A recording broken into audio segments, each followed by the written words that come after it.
All right, so welcome to the second installment of our brief chat with Adrie von Daan, the creator of Topbuxus. And basically, we're going to go through some more detailed information about his experiences and things that we might want to know about, what he learned through his time as a Buxus grower. So we'll start off with the question, what are the best conditions for Buxus to grow in? Okay, thank you very much, Mark. I like this question because it's as my opinion, if you look around, in the world, the answer is already, you find the answer there. I best thing to do is I take you to Europe. I think you perhaps can you imagine how it's in Europe. We have the North, Scandinavian, we have the middle, and we have the South. And the South we have Spain, we have Italy, south of France. Why is that important? You find there the boxwood in the wild, and you can imagine if boxwood is growing in the wild, there is exactly the environment what's for Buxus what he likes. And if you look at that, you find them there on a little bit high altitudes, hot, dry conditions, less problems with box blight or whatsoever. So that said, if you ask me what's the best environment to get a healthy boxwood, it could be warm, not tropic heats, of course, but normal. 30-35 degrees in the summer, it's no problem at all for the boxwood. He loves it. Why is that so? Why he loves that? He can dry every day. Yeah, so even there is rain, even there is a lot of bad weather, it can dry fast. He likes the sun. Also, why on altitudes? Because he never get wet feet. The roots are always wet. That said, it's bad for boxwood if the plant is always in wet conditions in his roots. He doesn't like it when he can't dry. If you have problems with boxwood, you will always find them in the garden where there's a lot of shadow. The sun is not coming through there. It's low. It's a little bit wet. For example, in practice again, if you take Spain, in the south of Spain from Madrid, a little bit higher and to below, you're never gonna find box blight there. You also don't find there the caterpillar. It's too hot for the caterpillar. But just a little bit back to the box blight. If you go to the north in Spain, like the Pyrenees, mm-hmm. There's a lot of rain there. So humidity is high, and if you go in that area, you find the box blight. For that simple reason. That said, again, if you ask for what's the best, the best circumstance for healthy boxwood, hot, dry in the sense of it must be can dried. It can't be all day long wet. The plant, that's not good. So the nutrients, sprays or whatsoever, okay, that's all what you do to get the plant, help the plant with some growth or whatsoever. But in nature, best circumstance for the plant is just high and dry. Simple as that. And so what would you say about then soil condition and nutrient availability and what types of nutrients that they like? Yeah, we find out there are a lot of testing. We found out he don't need, the soil must be airy. As I said before, he don't like wet feeds. And how do you become wet feeds? There can more reasons, of course. You can have a lot of rain, of course. Even the soil is good, and with a lot of rain, it will become wet. But we call it, if you have problems with the structure of the soil, it's stamping in each other, so the water can go through. It's not airy. That's very bad for the boxwood. So if you want to plant boxwood, that's probably also why it's living so good in high on the mountains, because in the mountains you have structure of stones, the water's going down. He likes that. He can go with his roots where he want to be. And if you plant boxwood in a wet soil, you're also going to find out his roots going to stay high. They don't go deep in the soil. So we want to create an airy soil environment. If you have a garden, you don't have to do a lot of different things or special things. It's just like airy, normal soil. We call it black soil. Why we call it black soil? Black soil is covered with a lot of organic material. That's why it's become black. If you have light white soil, the water is going through perfect, but it has no nutrients. So we always, if we plant here in Europe new boxwood, we always make a 30, 40, 50 centimeters of black soil. Normal soil, not special, what you like in your garden, also for your crops. It's not only for boxwood, of course. So that's one. You don't need anything else like a high pH or low pH or a lot of compost or a lot of turf or whatsoever. You don't need that. Just normal soil in the normal conditions. Said that. The second, what is very important, of course, they need water. It's left or right. Boxwood he likes a lot of food. He needs a lot of food. I always say boxwood is just like a baby. He just wants to eat, grow. Yeah, if he wants to do that, he also must he must get his feeds, of course. And normal, if you have, again, that black soil, it has a lot of nutrients from origin. So you only have to make a balance, a basic fertilizing thing a few times a year to keep that in balance. So the nutrients, what we found out, normal N, not normal nitrogen. Nitrogen, yeah. Nitrogen, sorry. Normal, not extremely high, not extremely low. We always say keep it between 10 and 15 on nitrogen, on the level, on the scale of that. We all know that. Okay, well, what do we like? How high must be the nitrogen? For us, it's perfect, 12, 13. Beside that, if we talk about the NPK, the normal fertilizing, we don't like the P. We don't like the phosphate.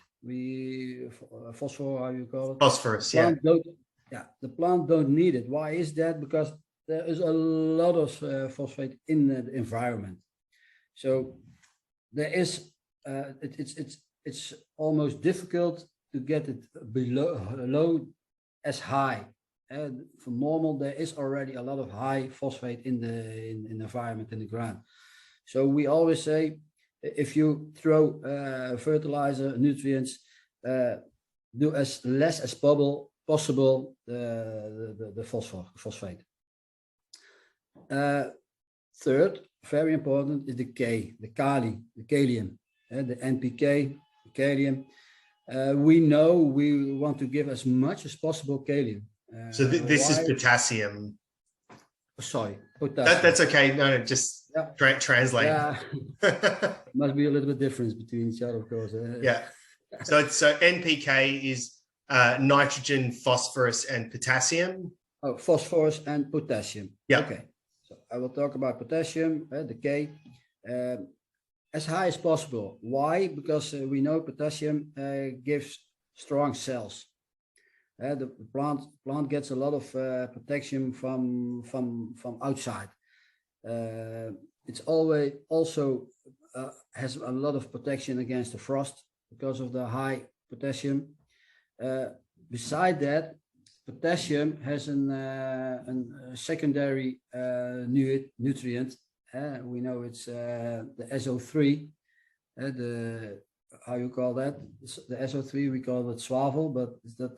Oh, SO3. Now you're testing me. I'm gonna have to look that one up. Swavel. No, the SO3. Well, I have some smart guys here in the office. They can say it right away, but Sulfur. That's it. Sulfur oxide. Yeah. Okay, that's the. If you bring a high level of potassium, you get a lot of sulfur at the same time, and also some magnesium. So, why is sulfur so important? In Europe, through a lot of regulations, we lost sulfur in the environment. It's gone. But we also know the sulfur is very important to give the plant protection against the fungus, against whatsoever. That's also the reason that you see in Europe, for example, more and more problems in other crops.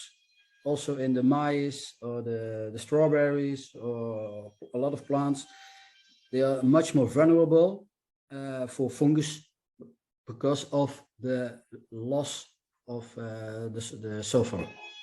So if you use that fertilizer with that NPK, with that potassium, you get also a lot of sulfur back in the plant with a lot of protection. That's about the primary nutrients, of course. Sulfur is already in the secondary. Beside that, you have also the magnesium and the calcium. Calcium is for us very important. Okay, why we know that? We did a lot of testing in gardens. We just took in gardens that spots the boxwood was not good, looks not good, and the areas, they were beautiful. We all know that. We all know common boxwood gardens that we see. Why are they growing there so nice, and why not there? So we did a lot of testing to find out what's the difference. And there we saw that the magnesium levels and the calcium levels and the sulfur levels were extremely high in that beautiful part. Much higher than we thought. That's high enough. So that said, we know that they that are very important secondary nutrients for the boxwood. Just one thing back for the primary nutrients.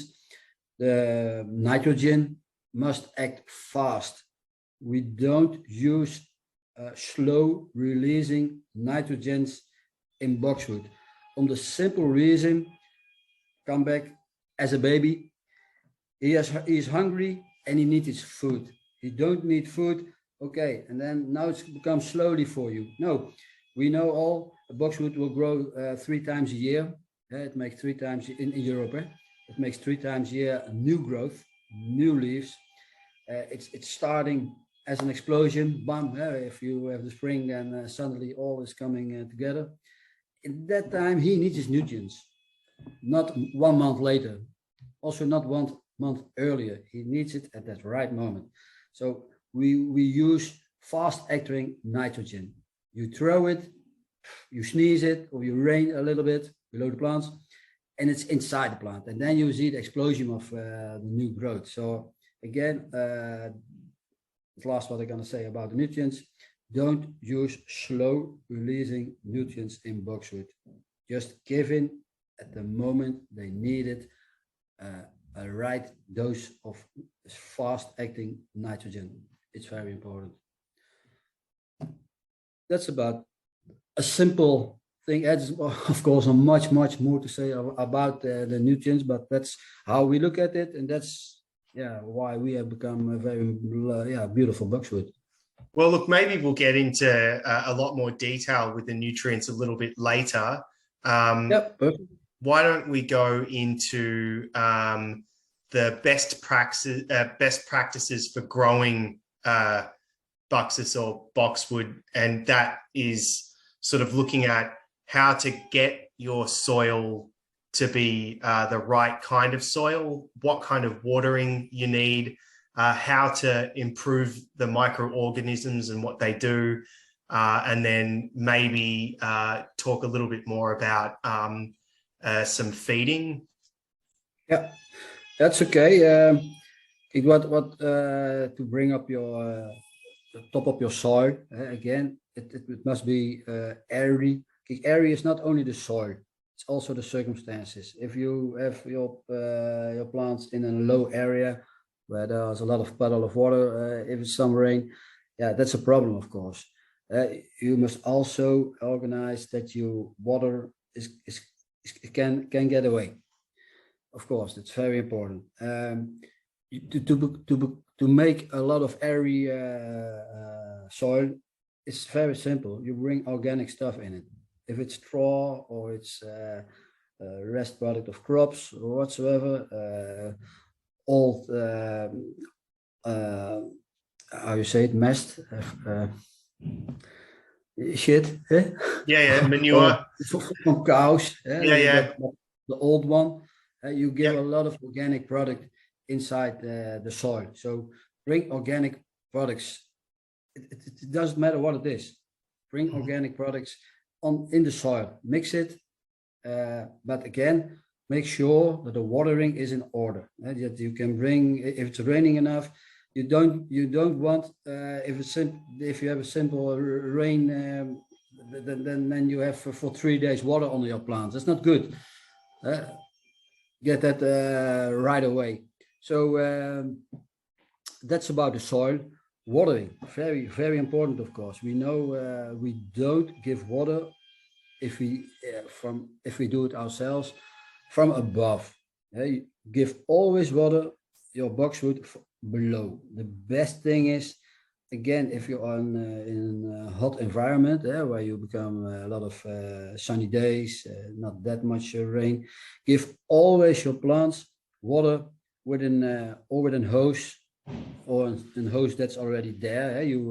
How you say it, that you make in soil below the plants of an dripping. Using drip system, dripping like hose. tech line or yeah, that's perfect.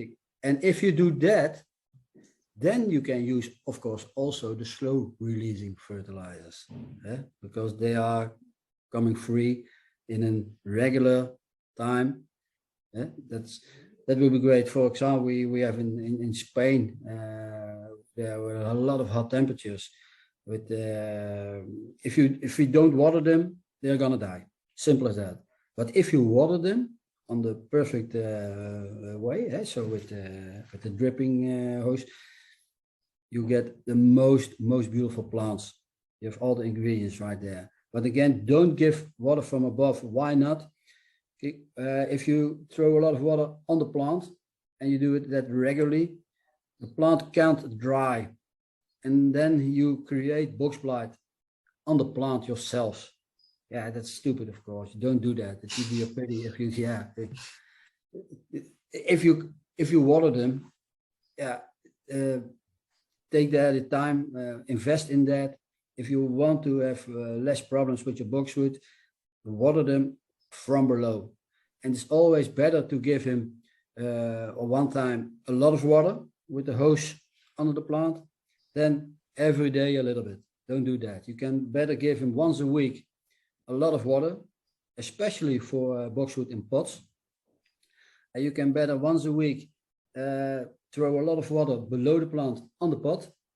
It's much better than every day a little. Much better, because that's also experience, of course. I don't can tell a lot of things about why in the scientific way is that better, but it just on the practice way we found out. Give them once a week much water is much better than every day a little. Okay. So then how would managing the microorganisms in the soil help with improving aeration and getting better airflow in the soil? Well, we know, of course, it's why is organic product so good for the soil, because yeah, the organic products, they are filled with the bacteria, with the beneficial bacteria, of course. We need the worms. We need the animals in the ground to create an airy soil. If you can see your grass, if you have a nice grass in your garden and you see the worms and you see all the things is coming out from the worm, you have always a nice lawn. It's organic products in the soil creates that. Beside that, you have also a lot of micro products like the mycorrhizas, the triodermas, to providing that extra. And if you can create a healthy environment in the ground, the roots will create a lot of you create a lot of more roots, and more roots means he can take a lot easier his nutrients, he can take much easier his watering, especially if the plants can become old. But sometimes we see, for example, in a garden, 10 beautiful box plants, and one plant is going to die. And we don't know the reason for that. But I can assure you, take them out. If you would take them all 10 out, you can see that one has totally other roots. And it's starting already in its early days. It's possible that you have boxwood, for example, when it was small, his roots were enough to give him a lot of water. But when the plant above is growing and needs more water, and the roots has not become big enough, deep enough, then suddenly in a high dry season for a few weeks, suddenly the plant is fallen down. And it's for the simple reason he has not in his structure enough roots to get all that water, all the nutrients for him above the ground. So that's why it's so important to create a healthy environment in the soil, that he can create enough roots. You can always see that if you, we don't take them out, but if you dig a little bit, you all see that the white roots laying above. That's what we want. We want that white, particular white roots in boxwood. And as we see that, we know, whoa, I have a healthy plant. In pots, you can see that very good, of course. You take the pot off and you see all that white, a lot of white roots. You know, okay, this is a healthy plant. But if you see there, 90% is a brown. They are always busy with making new roots. Yeah, he has a lot of difficulties to get to stay healthy. And again, if you give at that moment, he has not enough water. It's hot, so he needs his water. A lot of sun intensity. Suddenly, you can see that kind of plant falling away. So that it's so important, watering in combination with the right ingredients in the soil, the mycorrhizas, trichodermas, etc. Okay, so now that we've got a really good picture of what we're looking at with different types of fertilizing with nutrients, soil quality, and making a really good hygienic environment for the plant to grow, how do Topbuxus products fit in to the picture of the overall health of the plant?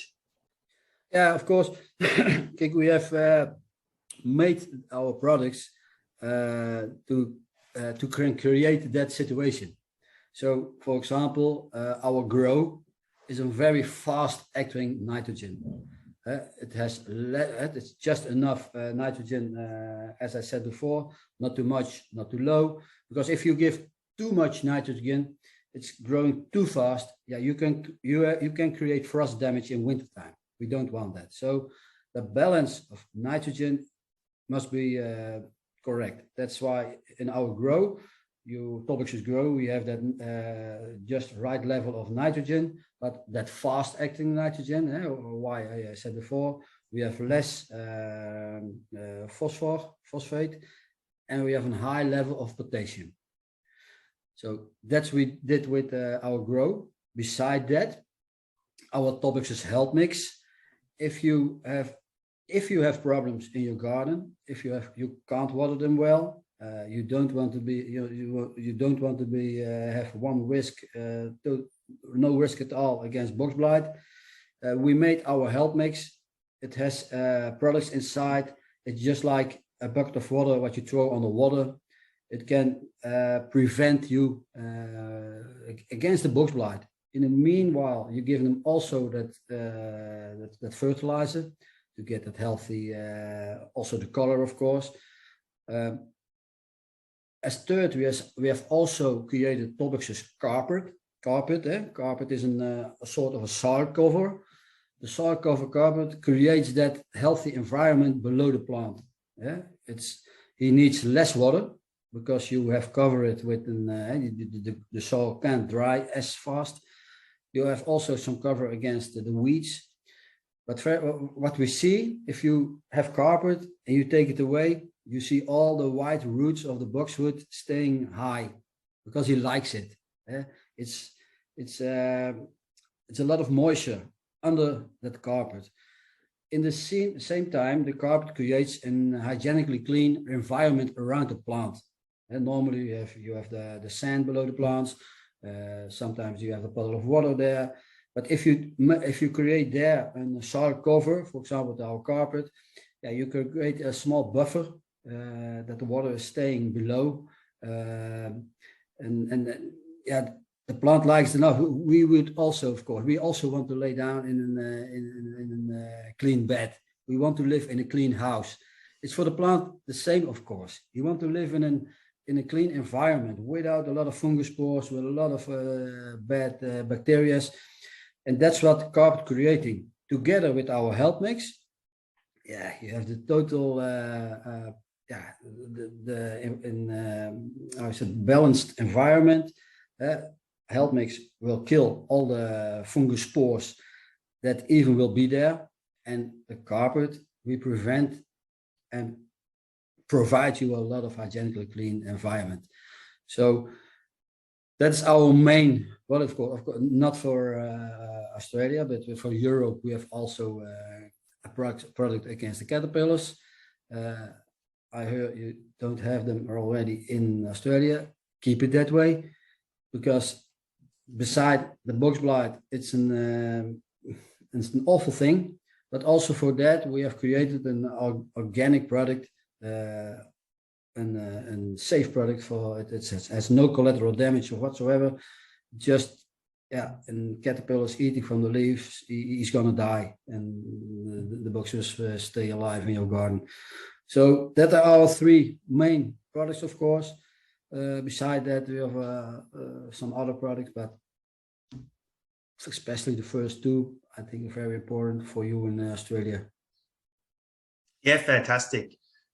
So that's basically our time for today. And we've covered some really great topics, which I think we'll look to expand on in the future, especially around nutrition and a lot of other really important aspects to growing and maintaining your Buxus at home. And yeah, basically we'll continue this through till next time. Perfect. Thank you again. Thank you, man. See you. For updated information, visit our website www.topbuxus.com.au or our Instagram, or subscribe to our YouTube channel.